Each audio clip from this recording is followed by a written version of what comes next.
Hello friends, welcome to my YouTube channel. सबसे पहले तो गुड न्यूज़ है, ये वाईफाई अनबाइंडिंग आ रही है इसकी 12 सीरीज़ 13 सीरीज़ 14 मतलब सारी ऊपर 12 सीरीज़ से ऊपर जितना भी पहले वाईफाई अनबाइंड नहीं होता था, तो उसके लिए इन्होंने LB टूल वालों ने कामयाबी से ये कर लिया है। तो ये डिवाइस आएगी इस पर, और JC वाले की भी आ रही है, ठीक है, उसमें भी 1S Pro में, उस पर भी मैं इंशाल्लाह वीडियो बनाऊँगा। तो उसकी नेक्स्ट इंशाल्लाह वीडियो जैसे ही आएगा तो बनाएंगे वाईफाई अनबाइंडिंग। अच्छा, इस वीडियो में हमारे पास iPhone X आ रहा है, ठीक है। तो इसका जो है ना फॉल्ट आया है, किसी ने लॉन्ग स्क्रू जो है ना वो यहाँ पे जो है ना यूज़ किया है, तो वो लेयरिंग कटिंग हो गई है, ठीक है। तो मैं आप लोगों को दिखा देता हूँ। तो इसको हमने ठीक कैसे करना है, यहाँ पे ये देखें कैमरे में। तो ये इसका एक तो हल होता है कि हम जंपर करते हैं लेयरिंग, ठीक है। तो वो प्रोसेस है, उसमें आपको देखना पड़ता है कि किस नौइयत का जो है ना वो इसमें स्क्रू है। अगर तो थोड़ा सा है, 2-3 जो ले रहे हैं वो कट जाएं, ठीक है, 4 कट जाएं तो उनमें बंदा कर लेता है, ठीक है। तो यहाँ पे ये देखें, इसमें जो है ना ये 8 की 8 ले रहे जाने इसने कटिंग करके बाहर से लॉन्ग स्क्रू जो है ना घुसा दिया, ठीक है। तो ये काफ़ी जो है ना गलती करते हैं जो नए नए कारीगर होते हैं। तो ध्यान से जो है ना जो पेज जहाँ से उतारें उसको वहीं पे लगाएं जो भी। तो इसमें शॉर्ट हो गया है बोर्ड, ठीक है। तो इसको हमने क्या करना है अभी, ले रहे जो है ना वो टाइम भी काफ़ी मांग लेती है, तो इससे अच्छा है कि हम इसे स्वाइप कर लेंगे, ठीक है। मैं आप लोगों को ZF असेंबली में दिखाता हूँ कि किस तरह इसकी लेयरें जो है ना वो हम चेक करते हैं इसमें, ठीक है। यहाँ पे हम इसका जो है ना सिलेक्ट करेंगे XR का जो है ना, ठीक है। और यहाँ पे ये देखें, इसकी ये सारी 8 लेयरें होती हैं, ठीक है। इनमें हमने स्टेप बाई स्टेप इसको first layer, second layer, third layer इसको चेक करके इससे जंपर लगाने होते हैं अगर थोड़ी सी लेयरें कटी हों तो, ठीक है। यहाँ पे ये देखिए मैंने सब पे सिलेक्ट किया है, तो इस पे यहाँ पे है, तो इसका ये सारा एरिया जो है ना यहाँ पे ये देखें यहाँ से बाहर आ गया ना स्क्रू, तो ये सारी जो है ना जंपिंग करनी पड़ेगी हमें, सारी लेयरें, ठीक है। तो इसमें ज़्यादातर ये बेस बैंड की हैं, पावर बेस बैंड के साथ जा रही हैं, ठीक है। यहाँ पे एक ये VDD है, ये शॉर्ट हो गया आई थिंक, तो इस वजह से बोर्ड पूरा शॉर्ट शो हो रहा था, तो मैंने सोचा आप लोगों के लिए वीडियो बना देता हूँ। यहाँ पे डिस्प्ले की भी कुछ लाइनिंग है, तो यहाँ पे ये देखें ये सारी ले रहे हैं इस एरिए से, सारी नीचे जितनी भी ले रहे हैं वो सारी कट हो गई, ठीक। तो अब हमने करना क्या है इसमें, सिंपल स्वाइप कैसे करना है वो मुकम्मल वीडियो देखिएगा। तो इसको हम स्वाइप करेंगे सारा बोर्ड। दूसरे बोर्ड में हम iCloud बोर्ड पे भी स्वाइप कर सकते हैं, मार्केट में हमें ग्राइंड हुआ बोर्ड भी मिलता है, उस पर भी कर सकते हैं, खुद भी ग्राइंड कर सकते हैं ग्राइंडिंग मशीन से। तो इसको हम ट्रांसफ़र करेंगे इस पुराने बोर्ड को नए बोर्ड में, ठीक है। तो स्टेप बाय स्टेप मैं आप लोगों को बताऊंगा, वीडियो मुकम्मल देखिएगा ताकि आप लोगों को जो है ना इन्फॉर्मेशन मिल जाए अच्छी सी, और आप इस तरह बोर्ड स्वाइप कर सकें, ठीक है। सबसे पहले इसे फिक्सर में सही तरीके से फिक्स करना है। उसके बाद आप लोगों ने ये ध्यान में रखना है, यहाँ पे जो टेम्परेचर है आपने 260, 280 और 830, 50 यूज़ कर सकते हैं। जो साइडों पे ग्लू होती है, सबसे पहले मेमोरी चिप उतारेंगे, ठीक है। इसमें कुछ चीज़ें हैं, देखें CPU तो हमें लाजमी चाहिए, मेमोरी चिप लाजमी नहीं होती है लेकिन डाटे के लिए लाजमी होती है, कस्टमर का डाटा इंपॉर्टेंट होता है, ठीक है। तो वो हमने लाजमी लगानी होती है, ठीक है। तो मैं इसलिए इसे कस्टमर का डाटा चाहिए, तो इसको हम रिकवर करेंगे। तो यहाँ पे मेमोरी चिप लाजमी चाहिए हमें, ठीक है। उसके बाद बेस बैंड चाहिए सिग्नल्स के लिए, बेस बैंड IC। उसके बाद हमें EEPROM उसकी चाहिए होती है। उसके बाद लॉजिक EEPROM चाहिए होती है जो इसमें डाटा होता है, ठीक है। जो वो मैं आप लोगों को रिमूव करके बताऊंगा। अच्छा, यहाँ पे आपने रिमूविंग टेम्परेचर जो है ना वो 350, 60, 70 यूज़ कर सकते हैं, मतलब इस तरीके से आप यूज़ कर सकते हैं। 50, 70 यूज़ कर सकते हैं। तो मेमोरी चिप आपने इजीली उतार लेनी है, ठीक है।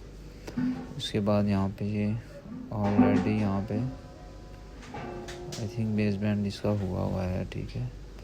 तो ये बेस बैंड ऑलरेडी हुआ इसे हमने पेस्टेड होता है, लेकिन आप लोगों के पास आएगा तो उसे आपने ग्लू रिमूव करके उतारना, ठीक है। तो यहाँ पे आप CPU की तरफ जाएंगे, CPU रिमूव करेंगे, ठीक है।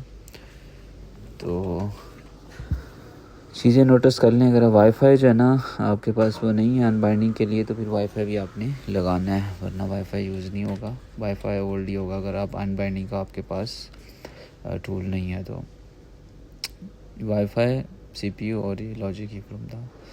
तो इसमें ये 3 चीज़ें चाहिए। अगर आप लोगों के पास कोई भी टूल नहीं है तो आपने सिंपली एक बोर्ड को स्वाइप करने के लिए एक लॉजिक ईप्रोम, एक ईप्रोम, एक CPU, एक आपका बेस बैंड और मेमोरी चिप चाहिए होती है, बस सिंपल, ठीक है। उसमें आपका कस्टमर का डाटा भी रिकवर हो जाता है। तो वाईफाई अगर अनबाइंडिंग की मशीन है तो ज़रूरत नहीं है, आप मेमोरी चिप से उसे अनबाइंड कर सकते हैं। CPU के लिए टेम्परेचर पहले मैंने मेंशन कर दिया था, शायद आप लोगों को ने देख लिया होगा। 280 और एयर जो है ना वो 30-50 यूज़ कर सकते हैं, ठीक है। तो टेम्परेचर 280 यूज़ करें, ठीक है। इसकी जो साइडों पे ग्लू है वो क्लीनिंग के लिए, मेरी पुरानी वीडियोस में भी होगा, तो वो आप लोग देख लीजिएगा। तो यहाँ पे इसे आपने ध्यान से इसी जो ग्लू है वो रिमूव करनी है, ठीक है। तो मेन चीज़ है, ये ख़राब बोर्ड है। वैसे तो आप साइडों पे आप जिस तरह मर्ज़ी काम करें, मसला नहीं है, कोई भी चीज़ डैमेज हो जाएगी, वैसे ही आप लोगों ने स्वाइप करना है। लेकिन प्रैक्टिस आप लोगों की इस पर अच्छी हो सकती है, आप लोग एहतियात से जैसे ओके बोर्ड पे काम कर रहे हैं वैसे करें, ठीक है। तो मेन चीज़ यही है कि आपने जब ओके बोर्ड से ये CPU वगैरह उतारना है, तो बताने का मकसद यही है, जब iCloud बोर्ड से CPU उतारेंगे क्योंकि उस पर स्वाइप करना है, तो वो यही तरीका है। मैं इसलिए वीडियो मुकम्मल इसमें नहीं लगा रहा कि शॉर्ट वीडियो बनाता हूँ, आप लोगों का टाइम बच जाएगा ना, लेकिन मेथड जो है ना वो मैंने आप लोगों को बता दिया, सेम ही है, ठीक है। तो यहाँ पे इस साइडों से हमने ये ग्लू वगैरह उतार दिए, इस कैपेसिटर वगैरह, ठीक है। तो क्योंकि CPU हमने उतारना है, तो इसे आपने एक तो ये ब्लेड जो है ना वो आप लोगों ने ध्यान से यूज़ करनी है, हल्की फ्लेक्स लगा लेनी है, ठीक है। ये ब्लेड इस तरीके से आपने यूज़ करनी है, ऐसे, ठीक है। और आराम से इजीली इसे CPU को उतारना है। टेम्परेचर जो है ना वो 380 और 80 एयर जो है ना यूज़ कर लें, मेंशन कर दिया मैंने। तो आराम से इजीली जैसे ये CPU बुलबुले निकालेगा, बुलबुले मतलब हीट होगा, तो साइडों से ऐसे बॉइलिंग करना शुरू हो जाता है, तो उस टाइम आपने CPU उतारना होता है, ठीक है। ये ज़हन में रखें। तो इस तरीके से आप लोगों ने CPU उतार लेना है। ठीक हो गया, बिल्कुल ओके, CPU उतर गया, कोई मसला नहीं है, कोई प्रिंट डैमेज नहीं होता, ठीक है। दूसरा आपने क्लीनिंग वगैरह इसकी जो करनी है वो सिंपली आपने हल्की सी फ्लेक्स लगानी है। दूसरा आपने जो पेस्ट लगानी है 183 जो सोल्डरिंग पेस्ट होती है ना वो भी लगानी है, ताकि इन पॉइंटों को थोड़ा नरम किया जाए, तो ये इजीली आप इसे क्लीनिंग कर सकें। दूसरा ग्लू क्लीनिंग भी है मेरे पास CPU के लिए, वो मैं यूज़ अभी नहीं कर रहा, नेक्स्ट किसी वीडियो में यूज़ करके दिखाऊंगा उसका क्या तरतीब है। उसमें थोड़ा टाइम ज़्यादा लग जाता है रिमूविंग करने में ना, उसे लगा के रखना पड़ता है। तो मैं इसमें आप लोगों को ये हल्का हल्का अपने गाविया यूज़ करना है, ज़ोर से यूज़ नहीं करना, स्क्रैच नहीं करने नीचे, जो प्रिंट है वो डैमेज हो सकते हैं, और जो लेयरें होती हैं नीचे बिल्कुल बारीक वो डैमेज हो जाती है। अच्छा, इसमें ग्लू रिमूविंग करने के लिए टेम्परेचर 320 आपने और स्क्रैपर से इस तरीके से आप लोगों ने यूज़ करना है, और एयर 30 रखनी है, ठीक है, इससे ज़्यादा नहीं रखनी। इस तरीके से आपने ऐसे इसको ऐसे आराम से यूज़ करना है, ठीक है, ज़्यादा ज़ोर से स्क्रैच नहीं करना। तो यहाँ पे इसे फिक्स जो है ना CPU को सही तरीके से करना है। मैं इधर फिक्सर में दूसरी जगह फिक्स कर देता हूँ ताकि ये हिले ना।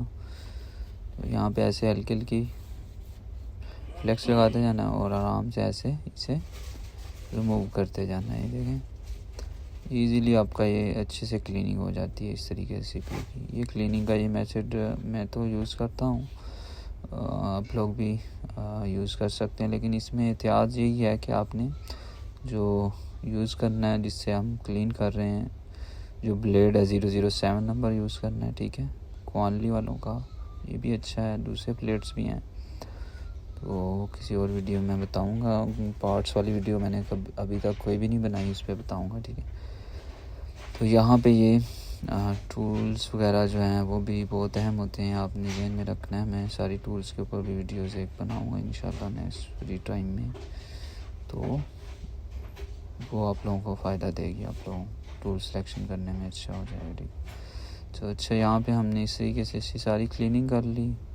तो अभी इसे हल्का हल्का जो है ना वो फ्लैश लगा के, जो सोल्डरिंग पेस्ट लगा के ऐसे आप लोगों ने ये ड्राई पॉइंट जाना, ये ऐसे आप लोगों ने सोल्ड लाजमी करने हैं। CPU जल्दी जाना आपका रिवॉल्व हो जाता है। इस तरीके से विक मार लेंगे तब भी हो जाता है, लेकिन उससे आपके पॉइंट पे थोड़े थोड़े बीच में रह जाते हैं जब आप रिवॉल्व करते हैं ना, तो ये ड्राई ज़्यादा हो जाता है।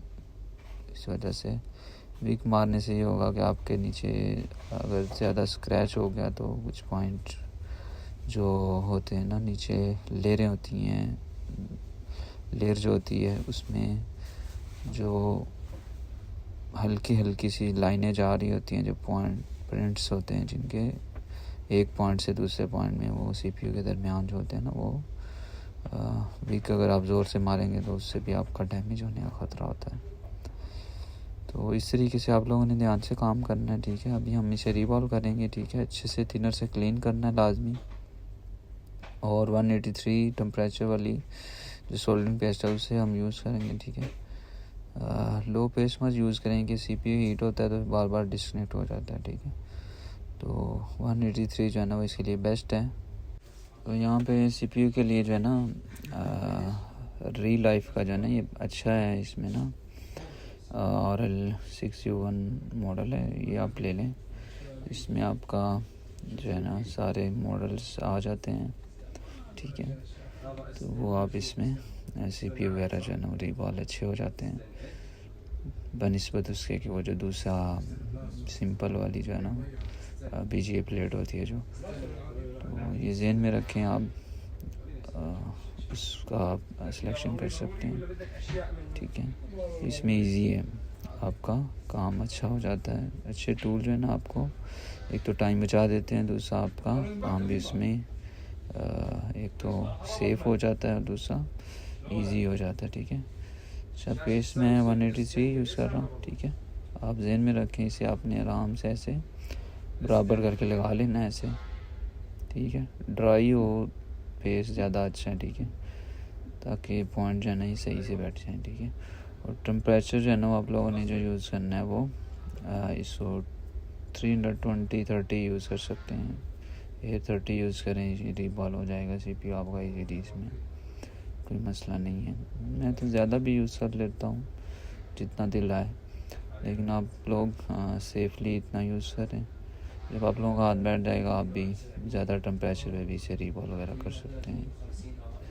तो अच्छा, यहाँ पे हमारे पॉइंट जो है ना बन गए हैं, सिर्फ 1-2 पॉइंट जो है ना उनमें थोड़ा सा डाउट है, यहाँ पे देखें। तो इस तरह अगर ये रह जाता है तो इसे आपने हल्का सा हीट दे के फ्लेक्स लगा के ऐसे बिठा लेना है, ठीक है पॉइंट। तो यहाँ पे सारा ध्यान से आप लोग अगर छोटे हैं कोई पॉइंट या बड़े हैं उनको आप लोगों ने बराबर कर लेना, ठीक है। इसमें ब्लेड यूज़ नहीं करनी आप लोगों ने इनको बराबर करने के लिए, वरना पॉइंट डैमेज होने का ख़तरा होता है ज़्यादातर।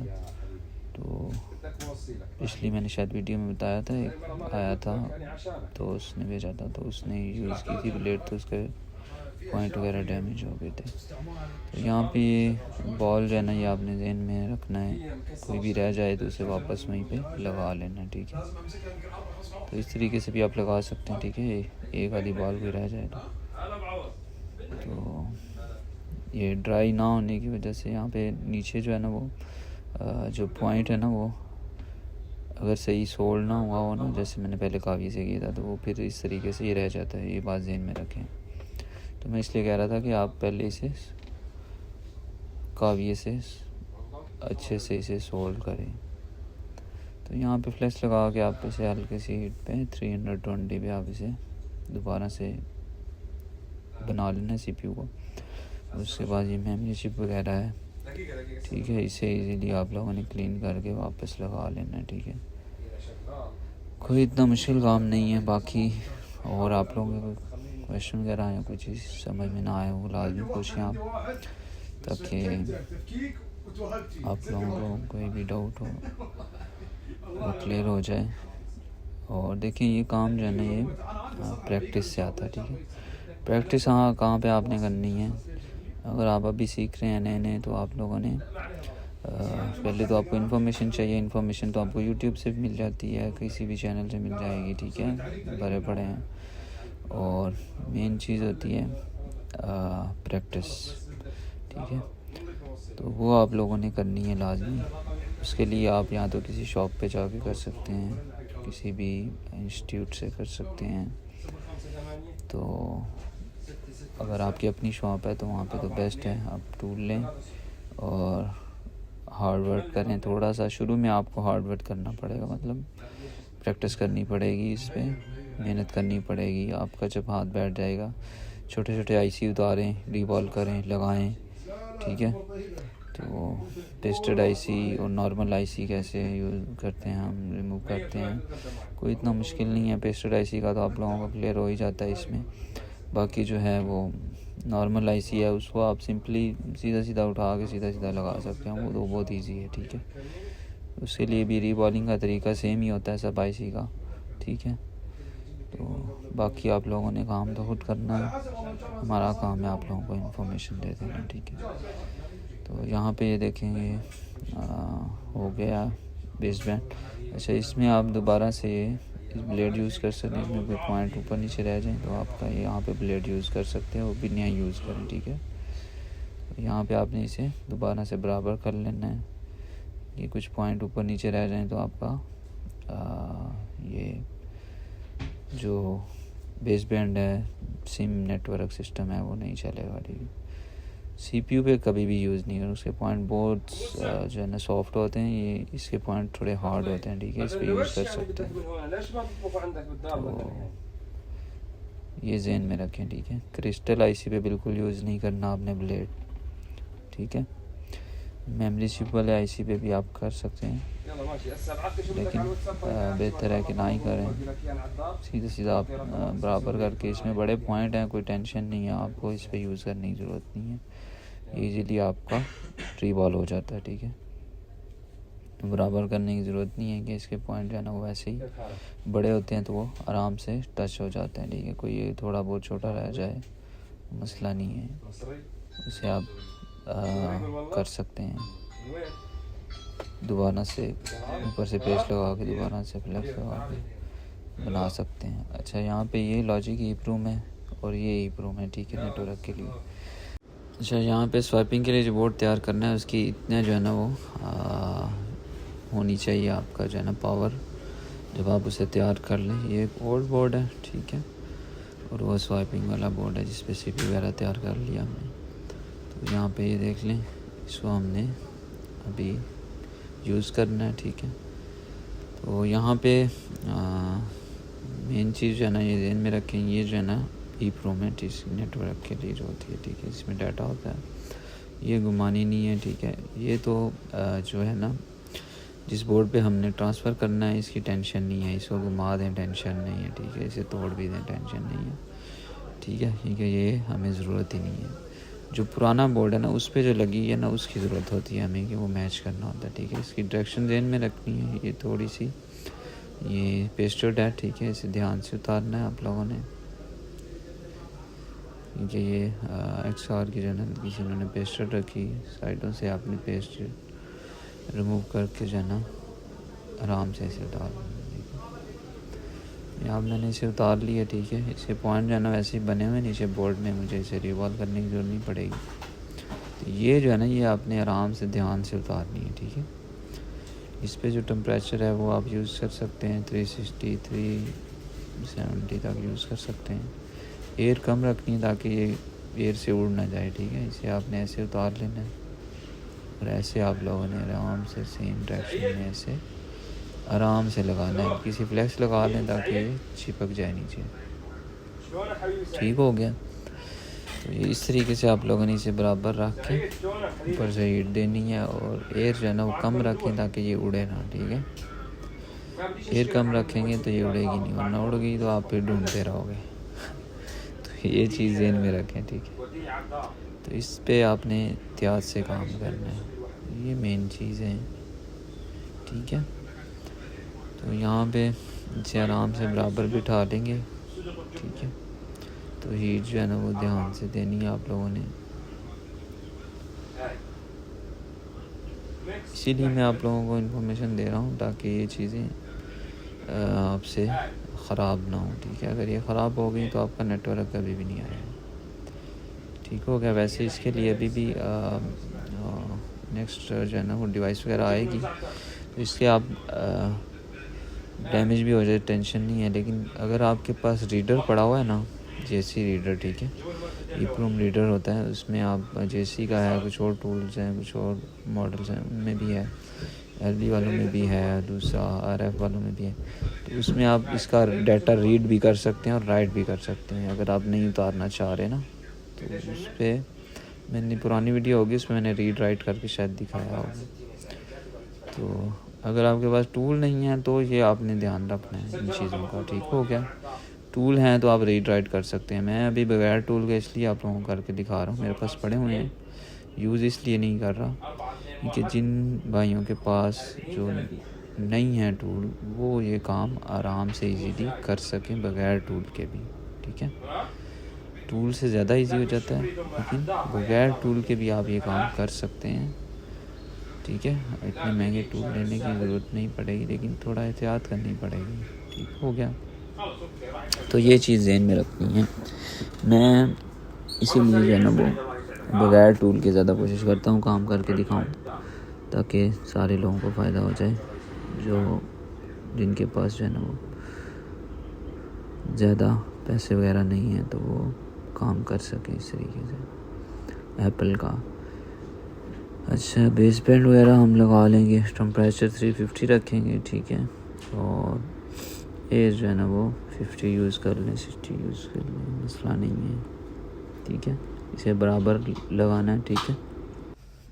और फिर मैं इसके बाद जो है ना मेमोरी जो है ना वो लगाने से पहले उसको जो है ना वाईफाई जो है ना उसका अनबाइंड करना है, कि मैं वाईफाई इसका चेंज नहीं कर रहा, तो अनबाइंड कर देंगे तो जो इस पर वाईफाई लगा होता है बोर्ड पे वही चल जाता है, ठीक हो गया। उसे अनबाइंड करना ज़रूरी है, तो वो मैं आप लोगों को दिखा देता हूँ। अगर आप लोगों की मशीन नहीं है तो फिर आपके पास अनबाइंडिंग की, तो आपने वाईफाई ओल्ड जो बोर्ड से ना निकाल के लगा देंगे तो आपका फिर चल जाएगा, ठीक हो गया। तो चलें नेक्स्ट। इस बॉक्स से V1S Pro है हमारे पास, इससे ना मैं आपको वाईफाई अनबाइंडिंग करके दिखाता हूँ। सिंपल तरीका है इसकी। डायरेक्शन एक तो आपने सेम रखनी है, यहाँ पे डॉट बना होता है, इसका डॉट इस साइड पे रखना है, ठीक है। और इसको बंद कर देना है, और यहाँ पे ये ऑटो रीड करेगा मेमोरी को, ठीक है। तो जैसे ही रीड करेगा वहाँ पे अभी शो होगा ये सारा डाटा वगैरह। हमने इसे फॉर्मेट कुछ नहीं करना, ठीक है। यहाँ पे वाईफाई लॉक लिखा आ रहा है, ठीक हो गया। यहाँ पे आपने यहाँ सेटिंग में जाना है, यहाँ पे वाईफाई अनबाइंडिंग का ऑप्शन है, इसे क्लिक कर देना, बस सिंपल, ठीक है। अब ये देखें जैसे ही क्लिक हुआ अनलॉक हो गया, वाईफाई अनलॉक हो गया। अब इसको हमने वापस बोर्ड में लगा लेना, ठीक है। इसे कोई भी आपने फॉर्मेट वगैरह नहीं करना, ये बात ज़हन में रखना, वरना कस्टमर का डाटा उड़ जाएगा। सिर्फ अनलॉक करना है वाईफाई। कंप्यूटर पे भी जैसी पे आप इसका ओपन करेंगे उसमें भी वाईफाई अनलॉक ऑप्शन होता है अनबाइंड, वहाँ आपने अनबाइंड कर लेना, बस सिंपल, और कुछ भी नहीं करना। मेमोरी को रीड करके बस अनबाइंड करना है, ठीक है। इस पे बॉक्स वगैरह भी मैंने वीडियो बनानी है एडवांस लेवल्स की, वो भी फ्री टाइम मिलता है तो मैं बनाता हूँ इंशाल्लाह। तो अभी हमने सेम डायरेक्शन में इसको मेमोरी चिप को वापस बोर्ड पे लगा लेना है, और फिर उसके बाद जो है ना हम नेक्स्ट स्टेप करते हैं, ठीक है। तो इजी है, कोई इतना मुश्किल काम नहीं है, ठीक है। बस आपको पूरी इन्फॉर्मेशन होनी चाहिए। इन्फॉर्मेशन थोड़ी होगी तो आप फर्स्ट टाइम में आपको तजर्बों से सीखना पड़ेगा। तो तजर्बे जो है ना नुकसान पहले देते हैं, फिर आप उस पर फ़ायदा हासिल करते हैं, ठीक हो गया। बगैर इन्फॉर्मेशन के इंसान काम नहीं कर सकता। यहाँ तो वो खुद तजर्बा करेगा, इन्फॉर्मेशन गेन करेगा, यहाँ पे दूसरों से सीख के फिर आगे तजर्बे करेगा, तो परफेक्ट जल्दी कर सकता है, ठीक हो गया। ओके हो गया जी। अब हमने क्या करना है, अब हमने CPU रह गया हमारा, ठीक है, और लॉजिक ईप्रूम रह गया, ठीक है। यहाँ पे ये सबसे पहले हम लॉजिक ईप्रूम करेंगे कि डाटा है कस्टमर का, तो ये बहुत ज़रूरी है, ठीक हो गया।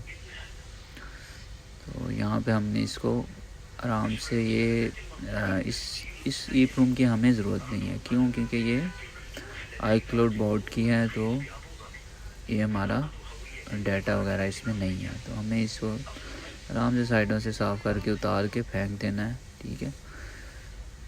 तो हम इसको जो ओल्ड बोर्ड की है ना, वो वाली इस पे लॉजिक ईप्रूम लगाएंगे। ये ईप्रूम है लॉजिक, ये हर मोबाइल में होती है, ठीक है।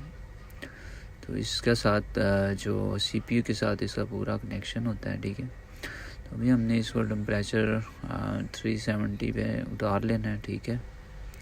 और उसके बाद हम इस पे जो ओल्ड बोर्ड की है ना, वो इस पे लगाएंगे, ठीक है। इधर से आप लोगों ने आराम से उतारना है, ज़्यादा ज़ोर नहीं लगाना, नीचे प्रिंट वगैरह ख़राब नहीं करने के। पेस्टेड है, XR की ये पेस्टेड है, कुछ मॉडल की पेस्टेड नहीं होती है, कुछ की पेस्टेड होती है, तो वो आप लोगों ने ध्यान से, जिसके साइड पे पेस्ट लगी है वो पेस्टेड है, जिसकी साइड पे पेस्ट नहीं है तो वो पेस्टेड नहीं है, सिंपल है, उस चीज़ का ज़हन में रखना है आपने।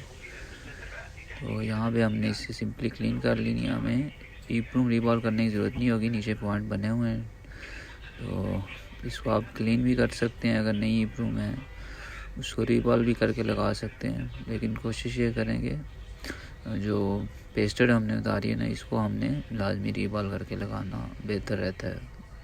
ये जब हम उसे रिमूव करते हैं तो उससे जो पॉइंट है ना ऊपर नीचे हो जाते हैं, ठीक है। तो हम इसको रीबॉल करके ही लगाएंगे। तो ये ओरिजिनल बोर्ड की है, ठीक है। हमें इसने एहतियात से उतारना है, डैमेज नहीं करनी है, ठीक है। साइडें इसकी सही अच्छे से क्लीन करनी है आप लोगों ने।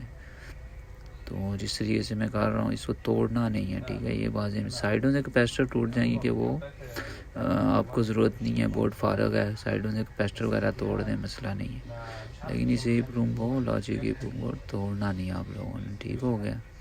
क्योंकि ये डाटे वाली ईप्रूम है, वरना कस्टमर का डाटा भी लॉस हो जाएगा और आपका मोबाइल जो है ना वो मुकम्मल काम नहीं आपका होगा। तो यहाँ पे इस तरीके से आराम से उतार लेनी है, ठीक हो गया। ये देखें, तो इसमें ध्यान से इसको जो ना आप लोगों ने क्लीन करना है, ठीक है। हीट जो है ना वो 330, 40, 50 यूज़ कर सकते हैं इसे क्लीन करने के लिए, ठीक है। तो मैं कोशिश करूँगा इसे रीबॉल ना ही करना पड़े। ये जो पॉइंट है ना इसके, ये आगे के मैंने जब उतारा तो ये बिल्कुल सही पॉइंट उतरे हैं, जो उधर से उतरे थे उसके ख़राब थे, थोड़े से ऊंचे नीचे थे।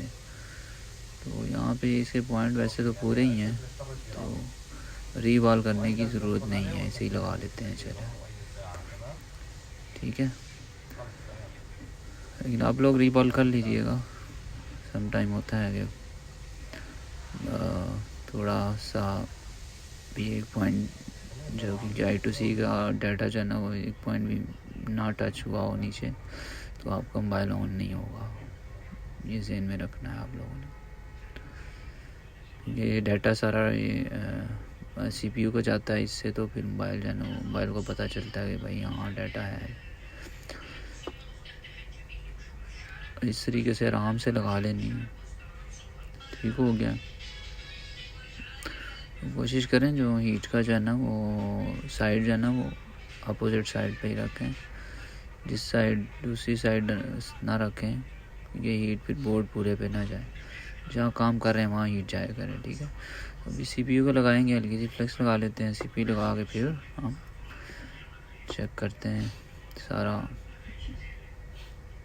तो ये हमारा CPU है, इसे ध्यान से लगा लेना है, तो उसके बाद हम इसे चेक करेंगे।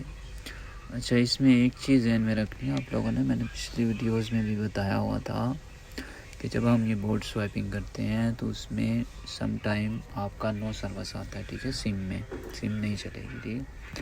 इसका टेम्परेचर 360 और 70 पे मैं इसे लगा रहा हूँ वापस, ठीक हो गया। उतारते हुए अगर 380 था तो ये जहन में रखना है। लगाते वक्त थोड़ा सा लो टेम्परेचर रखेंगे, बोर्ड ओवर हीट नहीं होता नीचे से, ठीक है। तो मैं बात कर रहा था कि आपका जो सम टाइम जो है ना वो नो सर्विस आ जाता है, कि सॉफ्टवेयर वर्जन्स की वजह से जो है ना वो दूसरे आईसी वगैरह लगते हैं ना, चेंज होते हैं, दूसरे सॉफ्टवेयर पे होते हैं, डाउनग्रेड पे अपग्रेड पे। तो उसके बाद आपको मोबाइल जो है ना वो अपडेट करना होता है, ठीक है, लाजमी। तब आपका सिम का जो है ना वो शुरू हो जाता है। तो ये बोर्ड लगाने से पहले आपने लाजमी चेक कर लेना है, शॉर्ट वगैरह ना हो, पावर नॉर्मल ले रहा हो। तो यहाँ पे अभी हम इसे चेक करते हैं, नॉर्मली पावर ले रहा है, ठीक है। तो 100% इसका डाटा रिकवर होगा, कोई मसला नहीं है, इजी है। आप लोग भी ऐसा काम करेंगे तो आपको भी ज़्यादा बेनिफिट होगा। कस्टमर के डाटा ज़रूरी होता है, तो डाटा रिकवरी का आपको ज़्यादा पैसा मिलता है। तो लेट्स सी कि हम देखते हैं अभी। आप लोग तैयार हैं, ऑन होगा कि नहीं होगा। तो वीडियो देख के मज़ा आया कि नहीं आया ये आप लोगों ने बताना है, कमेंट में बताया करें। कोई चीज़ समझ में ना आए तो फिर भी पूछा करें, मैं कोशिश करता हूँ सबको रिप्लाई करने की, फ्री टाइम होता है जैसे। चलें जी, चार्ज लगाते हैं। ये नहीं, ये आपका एप्पल लोगो आ गया। जब आप काम करते हैं तो जब एप्पल लोगो आता है तो आप लोगों को ज़्यादा हैप्पी फीलिंग होती है, आप लोगों को भी होनी चाहिए। शुरू में जब हमें भी काम शाम नहीं आता था तो हम भी अब मोबाइल ऑन करते थे तो ज़्यादा खुशी होती थी। अभी तो नॉर्मल हो गया क्योंकि हमारा हाथ बैठ गया है एडवांस लेवल पे। तो चलें जी, ये हमारा जी ओके हो गया, गुड हो गया। अब हमने सिम लगा के चेक करना है भाई सिम चली कि नहीं चली, कि इसका हमारे पास पासवर्ड नहीं है, अभी कस्टमर ने नहीं दिया। तो बाहर से हम यही चीज़ें चेक कर सकते हैं, और वाईफाई वगैरह जो है ना वो पासवर्ड वगैरह चेक करेंगे। तो चलें जी, हम इसको सिम लगा देते हैं। यहाँ पे सिम काम नहीं कर रही, नो सर्विस आ रहा, ठीक है ऊपर। तो अब हमने करना क्या है, सिंपली मैं आप लोगों को करके दिखा देता हूँ। इसको कुछ भी नहीं करना, इसको मैं पैक कर लेता हूँ सारा टोटली, और उसके बाद जो है ना हम कर लेते हैं। अच्छा, इसमें इंसर्ट सिम आ रहा हो तो फिर इसका मतलब है आपकी सिम चलेगी, ठीक है। आपका सिम जैकेट का इशू भी हो सकता है। अगर नो सर्विस डायरेक्ट आ रहा है ना तो फिर आपने लाजमी अपडेट करना है, ठीक है। तो मैं ये बोर्ड तो हमारा स्वाइप हो चुका है, तो अभी हमें इसको जो है ना फुल पैक करूँगा। इसकी जो ये पतरी शतरी है ना ये लगा लूँगा, और उसके बाद जो है ना मैं इसे अपडेट करूँगा, ठीक है। तो ये बोर्ड पूरा पैक करके मोबाइल, फिर उसके बाद मैं इसे बताता हूँ। वीडियो मैंने कट की है ताकि आप लोगों का भी टाइम बच जाए। तो यहाँ पे हमने इसको क्या करना है, वॉल्यूम डाउन और अप दबाना है, ठीक है। और इसे लेके जाना है कहाँ पे, आईट्यून मोड में, ठीक हो गया। जैसे ही आईट्यून मोड में लेके जाएंगे उसके बाद हमने क्या करना है जनाब, सिंपली इसे अपडेट कर देना है यहाँ पे रिटर्न यूज़र डाटा पे, ठीक हो गया। फॉर्मेट नहीं करना, कस्टमर का डाटा है, रिटर्न यूज़र डाटा पे क्लिक करना है, फ्लैश कर देना है, ठीक है। तो फ्लैशिंग में टाइम लगेगा थोड़ा सा, तो जब तक फ्लैश होगा मैं वीडियो कट कर देता हूँ। फिर उसके बाद हम इसका सिम का डाटा भी चेक कर लेते हैं। ये फ्लैशिंग हो गई है, ठीक हो गया। तो अभी इसको पासवर्ड चाहिए, कस्टमर पासवर्ड लगाता है। अभी जैसे ही कस्टमर ने पासवर्ड लगाया, मोबाइल अपडेट हो गया, सारा हो गया। वाईफाई मैंने चेक कर लिया था, कनेक्ट हुआ, वो नज़र आ रहा होगा। अभी हम इसका मैं सिम भी आपको दिखा देता हूँ, लगा के सिम भी चलेगी, वो भी चेक कर लेते हैं। तो इतना सा काम होता है, ठीक है। इजी है, बस आपको लोगों को कंसेप्ट समझ में आ जाना चाहिए। हर मोबाइल का सेम ही है, आईफोन का कोई इतना मुश्किल नहीं है, ठीक है। तो ये नहीं जनाब, हमारा ये सिम हमने लगा दी। तो यहाँ पे ये सिम आ गई है, सिम नो सिम आ रहा है ना, सिम 100% चल गई है। तो वीडियो अच्छी लगे लाइक करें, सब्सक्राइब करें, और अगर आप नए हैं तो मेरी प्ले लिस्ट 3 देखें, उसमें आपको बहुत ज़्यादा इन्फॉर्मेशन मिलेगी। लेवल 4 की भी देख लें, लेवल 3 की भी। तो यहाँ पे सिम सर्विस उठा रहा है, हाँ ओके गुड हो गया, सिम ने सर्विस उठा ली है। तो नेक्स्ट वीडियो में मिलेंगे, अपना ख्याल रखें, दुआ में याद रखें। बहुत बहुत शुक्रिया। गुड हो गया, अपना ख्याल रखें। नेक्स्ट वीडियो मिलेंगे। बाय बाय, अल्लाह हाफिज़।